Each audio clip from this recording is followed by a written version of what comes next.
Halo, kembali lagi.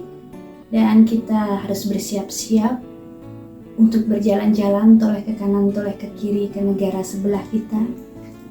Bukan sebelah negara yang cukup jauh dari kita, tapi merasa selalu dekat di hati karena di sana ada seorang penyair dan penulis terkenal di abad pertengahan.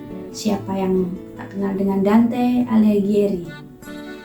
Ya, keturunan bangsawan yang lahir dan besar di Florence, Italia, dan secara persis sebenarnya riwayat pendidikan formalnya tidak diketahui, namun dengan menilik karya-karyanya yang berisi tentang pemikiran-pemikiran filosofis, diduga Dante ini pernah mengenyam pendidikan di studi lanjut meliputi bahasa Latin, matematika, dan juga seni musik.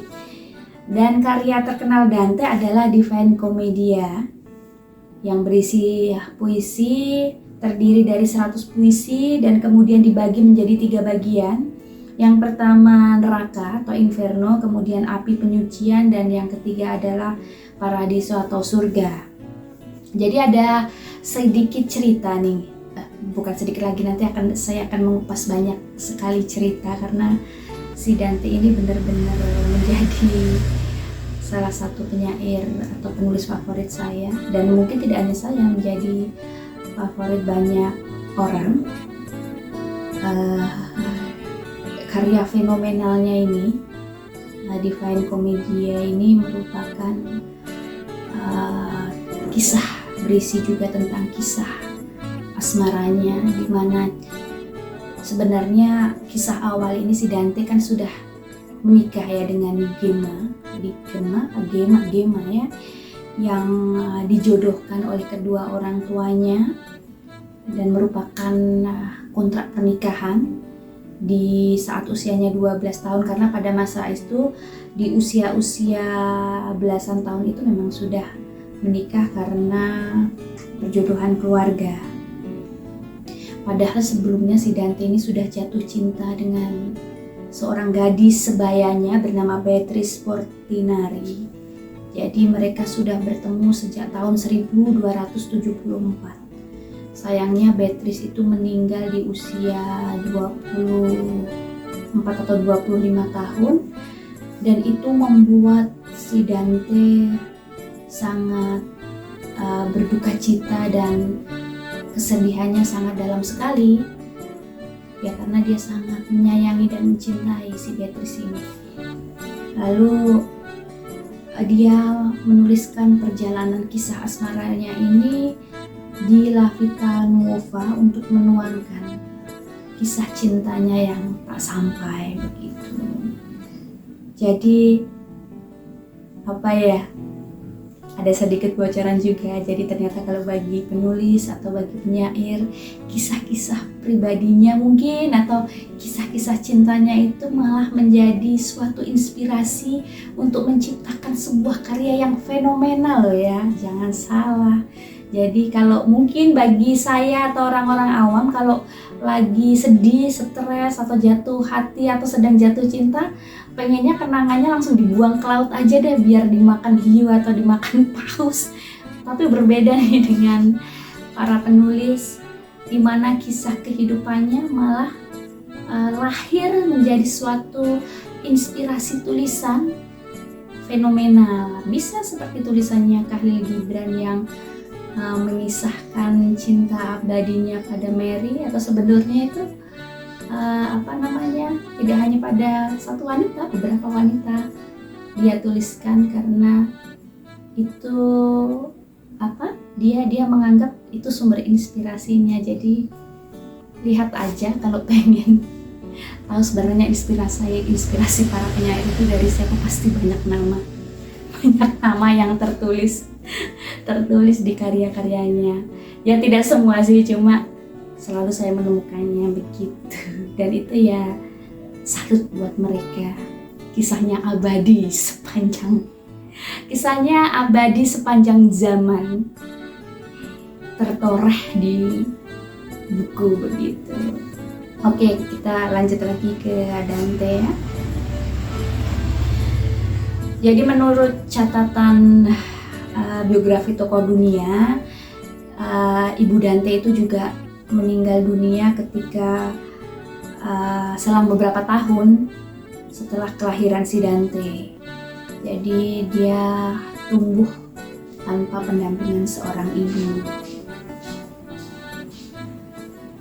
Nah, ini saya akan membacakan tulisan dia tentang pertemuan pertama Dante dan Beatrice. Vita Nuova itu kan artinya kehidupan baru. Jadi ia menulis secara rinci tentang cintanya yang tragis pada Beatrice. Sebenarnya istilah tragis itu aneh ya.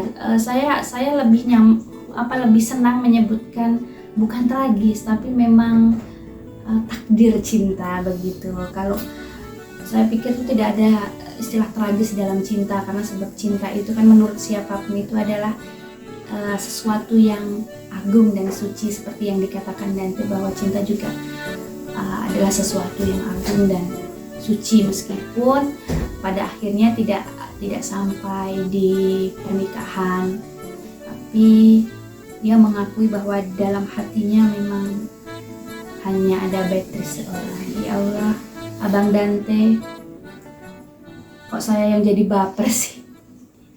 Oke, saya akan membacakan tulisannya. Pertemuan pertama dengan Beatrice. 9 kali sudah sejak kelahiranku, kerajaan cahaya nyaris tiba di titik itu juga ketika seorang putri yang menawan pikiranku pertama kali muncul di hadapan mataku. Dia yang dipanggil dengan nama Beatrice, atau perempuan yang dianugerahi karunia. Dia sudah menjalani hidup ini sebagaimana sepanjang waktu angkasa berbintang menuju timur sejauh 1/12, sehingga dia tampak padaku hampir menjelang tahun ke-9-nya, dan kulihat dirinya nyaris pada penghujung tahun ke-9-ku. Dia tampil dalam dandanan warna paling mulia, merah tua, bertata dan apa adanya, dengan tali dan hiasan gaya tertentu yang saat itu sesuai dengan usianya yang belia. Pada waktu itu kukatakan sesungguhnya bahwa daya hidup yang mendiami ruangan paling rahasia di hati mulai bergetar demikian hebatnya, sehingga aku merasakannya begitu ganas dalam denyutan paling lemah, dan sembari terguncang ia mengutarakan kata-kata, "Ini dia ketuhanan yang lebih perkasa daripada diriku yang segera datang untuk menguasai aku."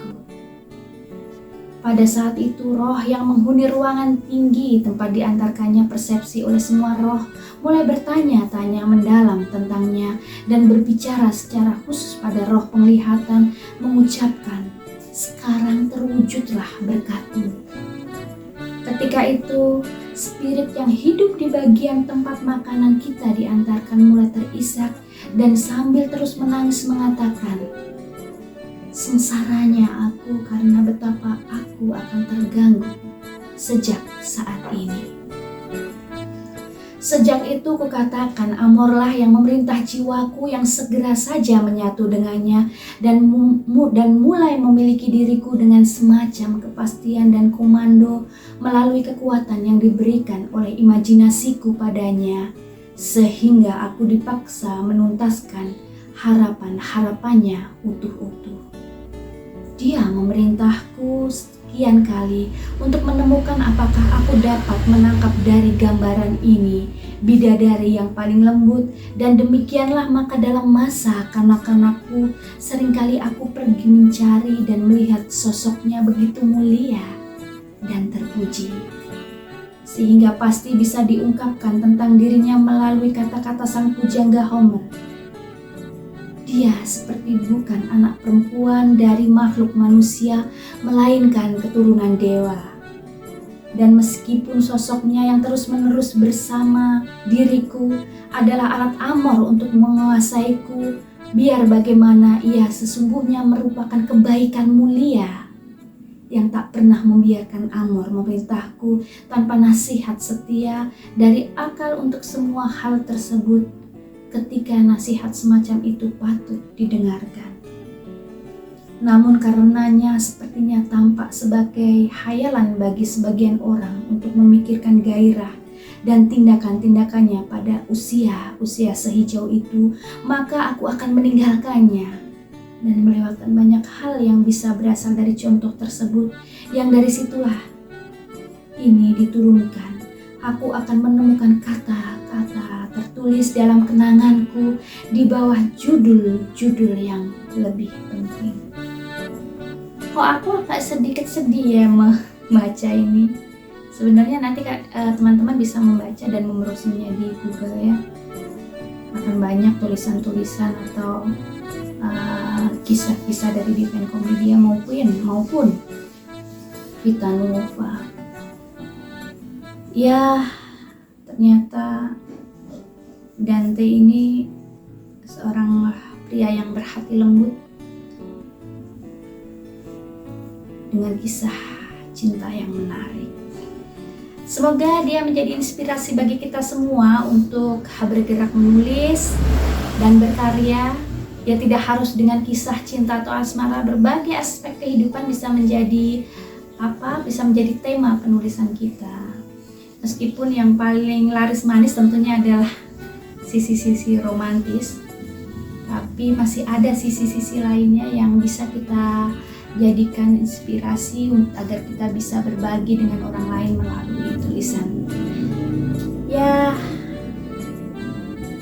besok kita akan bertemu lagi dengan tema yang berbeda dan negara yang berbeda. Mungkin kita bisa ke Jepang atau ke Hungaria atau ke Uzbekistan atau ke mana ya?